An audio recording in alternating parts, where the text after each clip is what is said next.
তাহলে তো এই হাসিনার মতন হয়ে যাবে। কেননা রাতের ভোট দিনে কেড়ে নিচ্ছে বা দিনের ভোট রাতে কেড়ে নিচ্ছে, দিয়েছে আপনি হাত পাখায় হয়ে গেছে নৌকায়, দিয়েছে আপনি ধানের শীষে হয়ে গেছে নৌকায়। তাহলে এটা কীরকম দেশ চলছে? ছাত্র আন্দোলনের সময় তখন আর কি সেই লেভেল একটা মজা ছিল, আর সেই রকম আর কি ওই রকম অনুভব মানুষের যেরকম এখন যেভাবে চলতেছে সেই রকম আর কি এরকমভাবে চলতে পারে নাই। প্রধানমন্ত্রী যখন ছিল সংসদে বর্তমানে তখন আর কি ওইরকমভাবে চলতে পারে নাই বা ওইরকমভাবে কথা বলতে পারে নাই। আর এখন নিজের অধিকার যার অধিকার সেই পালন করতে পারতে আছে, আর যার যেভাবে কথা বলতে আছে সে সেইভাবেই কথা বলতে পারতে আছে। কেউ কোন ডাক লইতেছে না, কিছু করতেছে না। কিন্তু ডক্টর ইউনূস একটা জিনিস ভালো করতেছে, কিন্তু তার কথা বলতে নাই, কিন্তু সে তারপর অনেক সুন্দর দেশ চালাইতে আছে। বা সে যদি শুরুতে যেরকম চালাইতেছিল যদি এরকমভাবে যদি চালাইতো তাহলে সবাই সবসময় মনে করতো ওই সময় ডক্টর ইউনূসকেই চাইতো সবাই। কিন্তু এখন সবাই নির্বাচন চাইতে আছে, এই কারণ সে আর কি পাল্টে গেছে দুনিয়াটা আর কি ওইরকমভাবে, দেশটা এমনভাবে চলতে আছে এখন কেউ ধরার মতন না। সেই রকম সবাই সুস্থ নির্বাচন চায়, এবং যার যার আইডি কার্ড আছে আমি এটাই বলতে চাই, যার যার আইডি কার্ড আছে শেষে জানি ভোট দিতে পারে, ভোট কেন্দ্রে যেন যাইয়ে যেন না ফিরে আসতে পারে। এবং সামনে যে নির্বাচনটা হবে নির্বাচন যেন সবাই যেন ভোট দিতে পারে।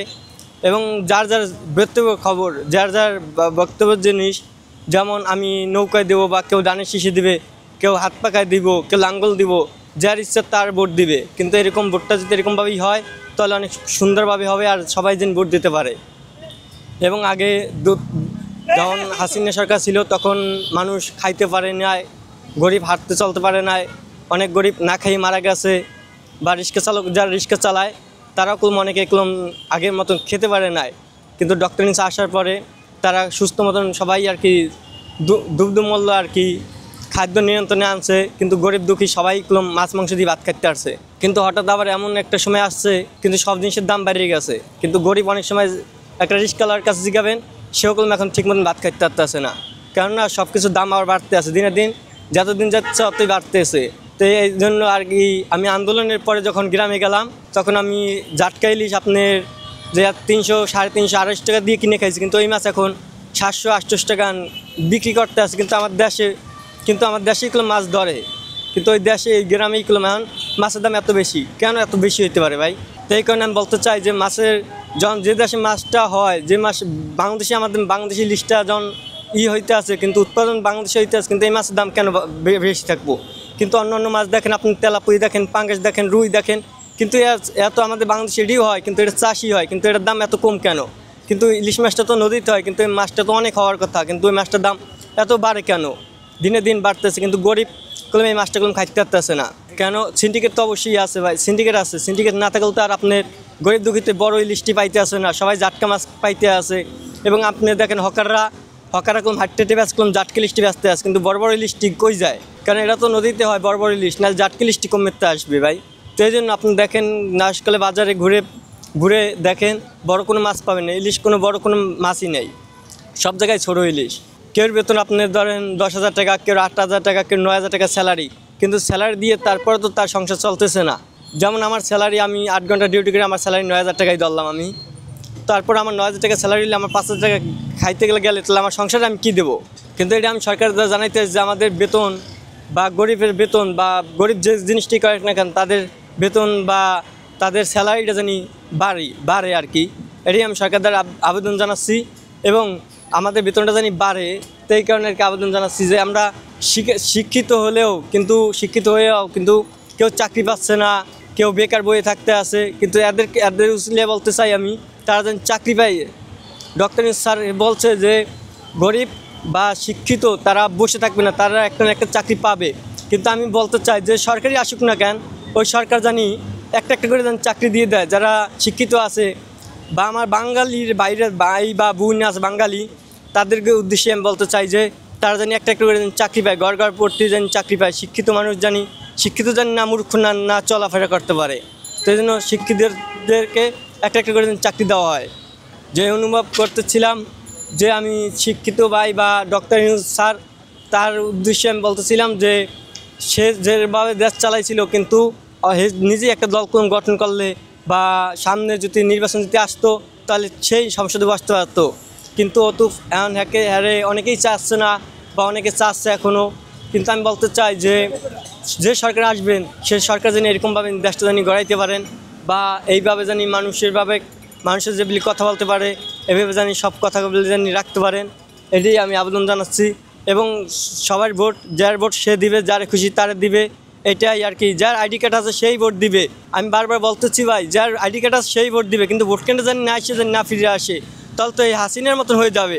কেননা রাতের ভোট দিনে কেড়ে নিছে, বা দিনের ভোট রাতে কেড়ে নিছে, দিয়েছে আপনি হাত পাখায় হয়ে গেছে নৌকায়, দিয়েছে আপনি ধানের শীষে হয়ে গেছে নৌকায়। তাহলে এটা কীরকম দেশ চলছে? আমরা আন্দোলন দিয়েছি এবং ছাত্র জনতা দিয়ে দেশটা আবার বাঁচাই আনছে এবং হাসিনা সরকারকে দেশ থেকে লড়াইছে। তো এই জন্য আমি বলতে চাই ছাত্র জনতাকে যে আপনাদের অনেক স্যালুট এবং আপনাদের অনেক ভালোবাসা এবং আপনাদের অনেক অভিনন্দন যে আপনারা যে হাসিনা সরকারের তাড়িয়েছেন এবং ডক্টর ইউনূস স্যারের বহাইছেন, সে দেশটা অনেক সুন্দর চালাচ্ছেন। এবং আমি বলতে চাই যে সরকার আসবেন, সে সরকার এইভাবে দেশ চালাবেন এবং তাদেরকে জানি এরকম ছাত্র আন্দোলনের মতন জানি না পলাই যেতে হয় এবং চোরের মতন জানি না লুকিয়ে যেতে হয়, জানি সবার মুখে জানি হাসি খুশি দিয়ে বা বিনোদন দিয়ে জানি চলে যেতে পারে। সেই জন্য আমি সবাইকে ভালোবাসা অভিনন্দন জানাচ্ছি। এবং আপনারা এরকমভাবে চলবেন যে আপনাদেরকে জানি অন্য কেউ জানি কখনো জানি কোনো লুকোবাদ জানি না করতে পারে এবং কোনো জানি চুরি বা চাষরামি বা কোনো মানুষের গায়ে কোনো ইঙ্গিত দিয়ে কোনো কথা যদি না বলেন, তাহলে হাসিনার মতন লুকাতে হবে। কেননা হাসিনা একটা কথাই বলছিল, রাজাকার। রাজাকার কারা? রাজাকার কি আমরা? আমরা রাজাকার তো ছিলাম না, ছিল তো এই হাসিনা রাজাকার ছিল।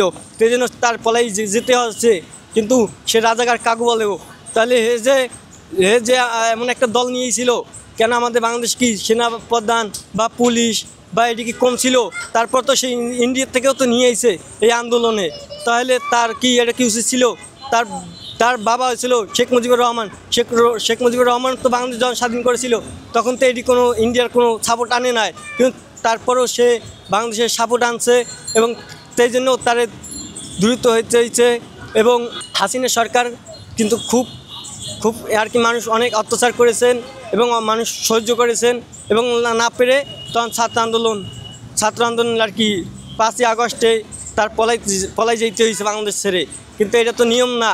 যেমন একটা সরকার সে কত কোটি মানুষ সে নিজের হাত থেকে চালাইছেন এবং সে যে এরকমভাবে পলাই যাবে এটা মানুষ কখনো ভাবে না।